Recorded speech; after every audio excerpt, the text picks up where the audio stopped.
سلامونه دوستانو. درې په الماني ژبه جملې جوړوم. مهمې جملې دي، ښایسته جملې دي دوستانو.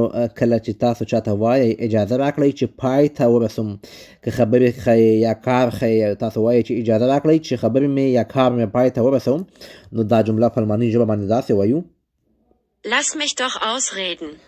Lass mich doch ausreden. یعنی اجازه راکړئ چې پای ته ورسوم. اکثر موږ پښتو کې وایو که نه، اجازه راکړئ چې خبرې مې پای ته ورسوم. کله چې موږ وایو دا غیر عادلانه ده، یعنی بې انصافي ده، موږ اکثر په پښتو کې وایو دا بې انصافي ده، نو بیا په الماني ژبه باندې دا جمله داسې وایو: Das ist unfair.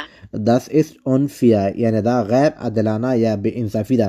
او کله چې موږ وایو دا ډېر په زړه پورې ده، یعنی ډېر جالبه یا ډېر ښایسته ده، مطلب ډېر حیرانوونکې ده، بیا دا جمله داسې وایو: Es ist sehr interessant.